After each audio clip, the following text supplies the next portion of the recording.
नमस्कार दोस्तों, मैं दिलीप कुमार। दोस्तों, बीएसएससी प्रथम इंटर स्तरीय बहाली का जो काउंसलिंग होना था दिसंबर में, एक लेटर जो वायरल हुआ था उसके अनुसार, लेकिन वो लेटर जानबूझकर वायरल किया गया था ताकि हम लोग आंदोलन न करें। और बीएसएससी को ये डर था कि अगर छात्र फिर से आंदोलन करते हैं तो चूंकि मीडिया में इतना इस मुद्दे को उछाला गया है कि कहीं ना कहीं और ज़्यादा प्रेशर बनेगा, और इस वजह से मुझे लगता है कि लेटर जानबूझ के वायरल करवाया गया था। और बीएसएससी की नीयत ही नहीं थी कि 2 दिसंबर से काउंसलिंग करवाएं। तो अब हम लोगों को काउंसलिंग करवाने के लिए फिर से एक बड़ा आंदोलन करना पड़ेगा। और एक बात का ध्यान रखिएगा, अगर इस बार आप लोग चूक गए, घर बैठे रहे, तो फिर आगे से कोई फिजिकल प्रोटेस्ट भी नहीं हो पाएगा। ऐसा मैं इसलिए बोल रहा हूँ कि इतनी जल्द जल्द आप सड़क पे उतर के आंदोलन करेंगे तो फिर लोग आना बंद कर देंगे, छात्र ही नहीं आंदोलन में आएंगे। और दूसरी बात कि सचिव और अध्यक्ष भी रिटायर होने वाले हैं संभवतः जनवरी में। तो आप सोच लीजिए कि अगर ये लोग रिटायर हो जाते हैं तो जो नए लोग आएंगे वो 4-5 महीना ऐसे लगा देंगे। और दूसरी बात, एक तो लेट लतीफ़ी करेंगे, और दूसरी बात ये होगी कि वे अपने लोगों को फिर इन करवाने लगेंगे पैसा लेके। तो ऐसे में सीटों की बिक्री भी बढ़ेगी और लेट लतीफ़ी भी होगी, और वो अपने लोगों को अंदर करना चाहेंगे, यानी नौकरी दिलाना चाहेंगे। और ये जो सचिव अध्यक्ष जो फाइनल भी करके जाएंगे तो उनका वो फिर से जांच करेंगे और अपने लोगों को उसमें इन करवाएंगे पैसा लेके। तो ये आपका इससे भी नुकसान होगा कि आप लोग का मेरिट वाले का नुकसान होगा, और जो पैसा देगा उसका नौकरी हो जाएगा, तो ये भी नुकसान होगा। और ये सचिव और अध्यक्ष जानबूझ के चाह रहे हैं कि इस बहाली को लटका के रखें और हम रिटायर कर जाएं, और ये जो बहाली है अपना जो आगे सचिव अध्यक्ष आए उनके जिम्मे जिम्मे चले जाए। और ये चाहते नहीं है कि ये अपने कार्यकाल में इस बहाली को पूरा करना, इसी वजह से ये लटका के रखना चाहते हैं। और सरकार का भी ऊपर से दबाव है कि इस बहाली को लटका के ही रखे, क्योंकि जिस समय ये बहाली आई थी उस समय कोई और प्रभावशाली था जदयू में, और अभी कोई और प्रभावशाली है जदयू में। तो आप सोच सकते हैं कि जो अभी जदयू में प्रभावशाली होगा उसका भी इसमें हो रहा होगा कि मेरे लोगों को इसमें इन कराया जाए। और कहीं ना कहीं जो 1218 रिजल्ट दिया गया फिर से पीटी का, उसमें ये बात ज़रूर होगी कि उस आदमी का भी इसमें हस्तक्षेप होगा, इसलिए ये रिजल्ट दिया गया होगा। और इसमें कुछ अपने लोगों को उसने ज़रूर इन करवाया होगा, ये निश्चित है।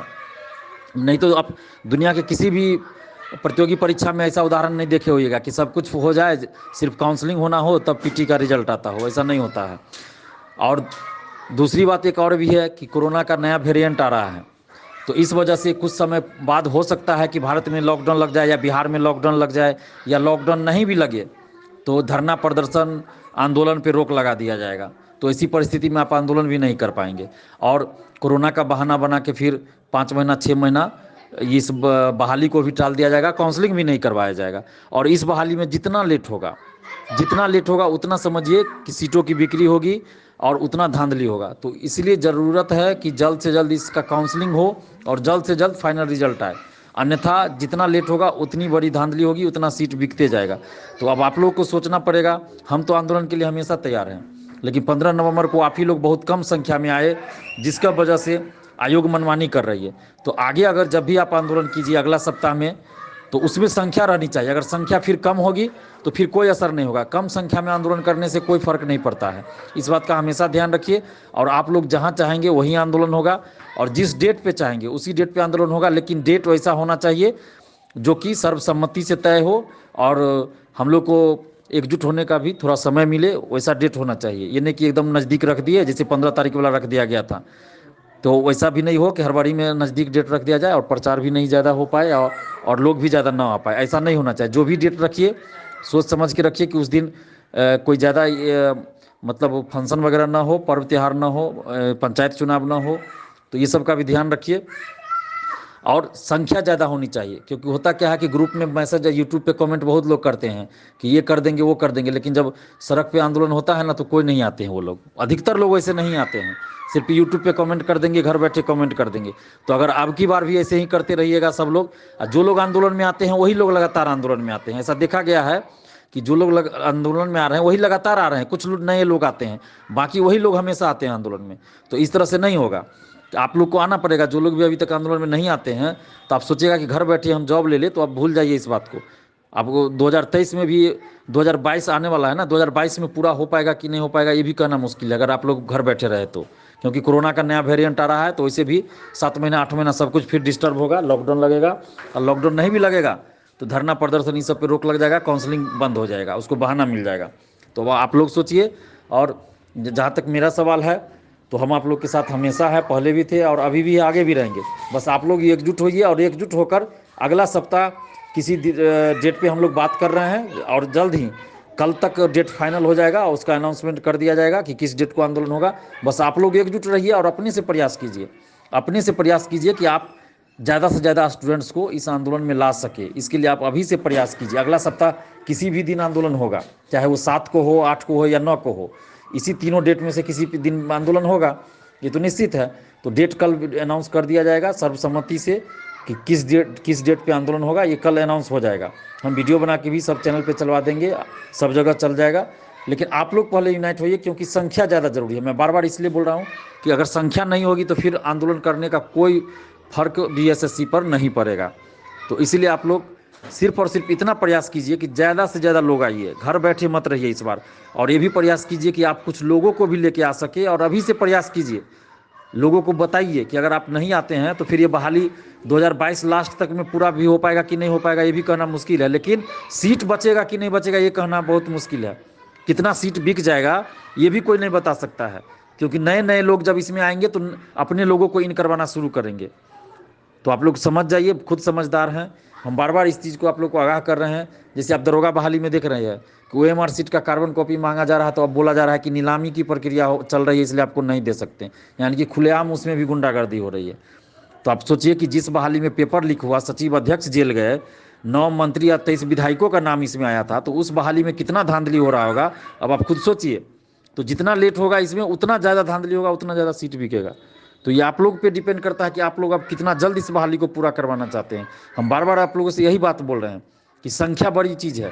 अगर संख्या हमारे पास ज़्यादा होगी ना तो हम लोग खुद करवा लेंगे। पीटी रिजल्ट आपने देखा कि कैसे आया था, आप लोग वीडियो भी चलवा रहे हैं वो, तो उसमें हम लाल जैकेट पहने हुए हम ही हैं। और आप सोचिए कि एक दिन के आंदोलन से पीटी रिजल्ट आ जाता है, जबकि उसमें 13-14 लाख स्टूडेंट्स अपील थे और एक महीना में उसको रिजल्ट देना पड़ा। और 17 जनवरी को हम लोगों ने आंदोलन किया और 17 जनवरी के शाम को नोटिस डलवा के हम लोग वहाँ से आए थे। और कहा गया था कि 20 फरवरी से पहले रिजल्ट देंगे और 14 फरवरी 2020 को रिजल्ट भी दे दिया गया। तो आप सोचिए, तो वैसा आंदोलन होगा तब होगा। तो आप वैसा कब हो सकता है? जब आप लोग एकजुट रहिएगा तभी तो। अगर एकजुट नहीं रहेगा तो फिर कैसे होगा?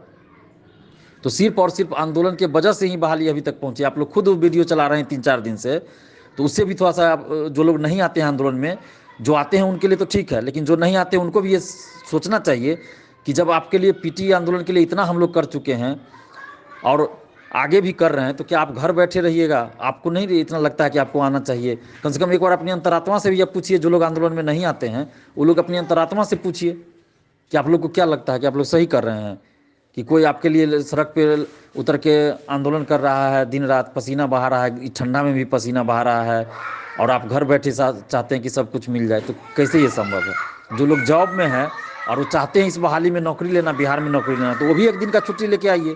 क्या दिक्कत है? आप एक दिन का छुट्टी लेके नहीं आ सकते हैं? शादी ब्याह में आप लोग छुट्टी लेके आ जाते हैं, बाकी ऐसे पर्व त्यौहार में छुट्टी लेके आ सकते हैं, और क्या इसके लिए एक दिन छुट्टी लेके नहीं आ सकते हैं? आपको आना चाहिए, बिल्कुल आना चाहिए। और अपने स्तर से आप लोग फ़ोन से संपर्क कीजिए, व्हाट्सएप ग्रुप जो भी हो सब जगह संपर्क कीजिए कि ज़्यादा से ज़्यादा लोग को आप लोग इसमें लाइए। क्योंकि अगर आप लोग ऐसा नहीं करेंगे तो फिर ये बहाली लटक जाएगी और इसमें सीट बिक जाएगा। आप लोग फिर देखते रह जाइएगा, फिर बाद में कुछ नहीं हो पाएगा। तो अभी मौका है कि एकजुट होइए और जल्द से जल्द एकजुट होइए और ज़्यादा से ज़्यादा संख्या जुटाइए। हम आप लोग के लिए तो हमेशा तैयार हैं आंदोलन के लिए। अगला सप्ताह में 7 हो, 8 हो या 9, इसी 3 डेट में से किसी दिन आंदोलन होगा। और आप लोग जहाँ चाहेंगे वहीं आंदोलन होगा, और जिस डेट पे चाहेंगे उसी डेट पे आंदोलन होगा। लेकिन सबसे ज़्यादा ज़रूरत क्या है? पहले एकजुट होइए, और आप लोग जिस तरह का चाहते हैं उसी तरह का आंदोलन अब होगा। लेकिन ज़रूरत है संख्या। जब तक संख्या ज़्यादा नहीं होगी तो फिर कोई असर नहीं होगा। मैं बार बार इसीलिए बोल रहा हूँ आप लोगों से। तो कल अनाउंसमेंट हो जाएगा कि किस डेट को आंदोलन होगा और कहाँ होगा। जगह का भी अनाउंसमेंट हो जाएगा कि कहाँ आंदोलन होगा और किस डेट को होगा, ये भी अनाउंसमेंट हो जाएगा। बस आज भर आप लोग आपस में एकजुटता बना लीजिए और संख्या बल जुटा लीजिए कि कितना संख्या आना चाहिए, और अपने से प्रयास कीजिए कि ज़्यादा से ज़्यादा स्टूडेंट को समझाइए और ग्रुपिंग कीजिए आप लोग अपने से। धन्यवाद। जय हिंद।